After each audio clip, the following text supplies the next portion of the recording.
Hi welcome back to my channel. అందరూ ఎలా ఉన్నారు? మేమైతే చాలా బాగున్నాము. ఈ వీడియో ఎప్పుడో పోస్ట్ చేయాల్సిందండి, చాలా లేట్ అయిపోయింది. నాకు ఫీవర్ ఉండటం వల్ల ఒక 3 మంత్స్ అయితే కంటిన్యూగా జ్వరం వచ్చింది. దానివల్ల మేమైతే వాయిస్ ఓవర్ ఇచ్చి అప్లోడ్ చేయలేకపోయాము. చాలా రోజులైంది నేను పూలు కోసి, రాలిపోతున్నాయి. మా అత్త ఇంట్లో ఉండింటే బాగా కోసి దేవుడికి పెట్టేది. మా అత్త ఊరికెళ్ళింది, అందువల్ల నేనైతే కోయలేదు. బాగాలేదు కదా అందులోనూ అని చెప్పి. ఇంక మా పిల్లలు పెద్దవాళ్ళు అయ్యే కొద్దీ మనకు రెడీ చేయాల్సిన పనే తగ్గిపోతుంది కదా. అది మరి ఆడపిల్లలైతే నాకైతే అసలు ఇప్పుడు ఈ మధ్య పెద్దగా పనే ఉండట్లేదు. వాళ్ళే రెడీ అయిపోతున్నారు. జస్ట్ స్నానం చేయిస్తే చాలు.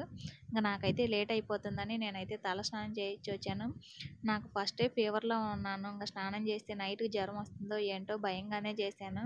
ఇంకా పూజ చేయాలి, గుడికి వెళ్ళాలి కదా, తప్పదు అని చెప్పి ఇంక నేను చేశాను. రోజు మా అత్తే చేస్తుంది. మా అత్తనేంటే అదేంటోనండి, నాకు ఈ జ్వరం చికెన్ తిన్నా లేకపోతే తల స్నానం చేసినా నాకు డైలీ జ్వరం వచ్చేస్తుంది. 3 నెలలు కంటిన్యూగా కాసింది, ఇంకా తగ్గలేదు.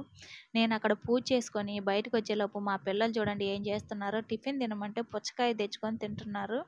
నైట్ అయితే ఒక హాఫ్ తిన్నారు. ఇంకా మిగిలిన హాఫ్ నేను ఫ్రిడ్జ్లో పెడితే మార్నింగ్ తీసుకొచ్చుకొని ఇలా లోడుకొని మరీ తింటున్నారు. కట్ చేయించుకొని కూడా లేదు. పుచ్చకాయ అంటే వీళ్ళకి భలే ప్రాణం, ఎందుకో మరి నాకు కూడా తెలియదు అంతగా. ఇంకా మా పిల్లలకి టిఫిన్ పెట్టి గుడికి వెళ్ళేసరికి 11:30 అయిపోయింది. వెంకటేశ్వర స్వామి గుడికి వెళ్తే అక్కడ క్లోజ్ చేశారు. ఇంకా తిరుగుతూ ఉన్నాము. సరే అని ఈ గుడి ఒక్కటే ఓపెన్. మా పిల్లలు ఎక్కడికి వచ్చినా ఆటలాడుకోవాలనే అనుకుంటూ ఉంటారు. ఎప్పుడు ఎక్కడికి వచ్చినా అంతే, ఎగరడాలు దుంకడాలే.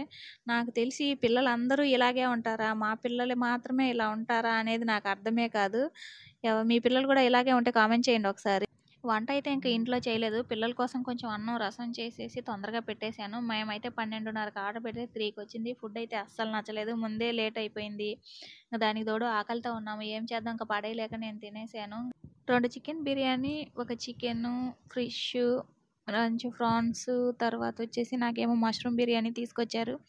అస్సలు టేస్టే బాగలేదు. ఎలా చేశారో ఏమో. ఆకలిగా ఉండటం వల్ల తినాల్సి వచ్చింది, కానీ లేదంటే అస్సలు ఈ ఫుడ్ తినే వాళ్ళమే కాదు. బాగా ఆకలిగా ఉన్నప్పుడు ఇలాంటి ఫుడ్ పెట్టారంటే బాగా కోపం వచ్చేస్తుంది కదా. నాకైతే అంతే, ఇంకేం చెప్పలేక కామైపోయా. ఈవినింగ్ అయితే పెద్దగా ప్లాన్ ఏమీ లేదు, ఎందుకంటే ఇంకా ఫీవర్లో ఉన్నా కదా అని. మా ఆయన ఇంట్లోకి కేక్ తీసుకొని వచ్చి ఇంక రెడీ అవ్వు, కేక్ కట్ చేద్దామని చెప్తే ఇంకా నేను అప్పటికప్పుడు రెడీ అయ్యాను. పిల్లలు ముందే కేక్ తినేస్తే టిఫిన్ తినరని చెప్పి ముందే దోశ పెట్టేసాం వాళ్ళకి. మా పెళ్లి రోజున వాళ్ళైతే హ్యాపీగా ఉన్నారు. మా అమ్మ డాడీ పెళ్లి రోజు అని వీధిలోకి వెళ్ళి అందరినీ పిలుచుకొని వచ్చారు. రండి కేక్ కట్ చేస్తుంది మా మమ్మీ డాడీ అని చెప్పి. మా చిన్నపిల్లను వాళ్ళ బాబాయ్ అడిగారు, మేము నాన్న అమ్మ ఫొటోస్లో మీరు లేరే, ఎక్కడికి వెళ్ళారు నోషి అని అడుగుతుంటే అప్పుడు నన్ను వచ్చి అడిగింది, మీరు పక్కన ఆడుకుంటున్నారులే అని చెప్తే అప్పుడు కామైపోయింది. ఇంక మా వీధిలో పెద్దవాళ్ళు అందరూ వచ్చి మమ్మల్ని ఆశీర్వదించారు. ఆ వీడియో అయితే మేము షూట్ చేసాం కానీ పెట్టలేదు, ఎందుకంటే వాళ్ళకు అంత మంచి కంఫర్ట్గా లేదు అని చెప్పి. పిల్లలు ఉంటే ఆటోమేటిక్గా హుషారు ఉంటుంది కదా మనకి, ఎంత నీరసంగా ఉన్నా సరే. కేక్ చూడు, మా చిన్నదైతే కేక్ సాయే చూస్తుంది, ఎప్పుడెప్పుడు నాకు పెడతారా అని. మేమిద్దరం తినిపించుకునేసరికి షాక్ అయిపోయింది. తనకు పెడతామేమో అనుకొని ఇంక ఇప్పుడు పెట్టేసరికి హ్యాపీ అయిపోయింది. మేమైతే వచ్చిన వాళ్ళకి పెట్టాలని చెప్పి ఒక సమోసా, కొంచెం కేకు ముందు తీసుకొని వచ్చాము బయట నుంచి. ఇంకా అవే పెట్టాము వాళ్ళకి. ఇంక మధ్యాహ్నం ఎలాగో సరిగా తినలేదు కదా అని చెప్పి ఇప్పుడు వేస్తున్నాను బాగా. ఏ మాటకు ఆ మాట. సమోసాలు అయితే చాలా వేడిగా ఉన్నాయి, సూపర్గా ఉన్నాయి. అందుకే 2 అయితే లాగిచ్చేసాను. ఐ హోప్ ఈ వీడియో మీ అందరికీ నచ్చిందని అనుకుంటున్నాను. మా వీడియో నచ్చితే please like, share and subscribe చేసుకోండి మా ఛానల్ని. Bye, thanks for watching.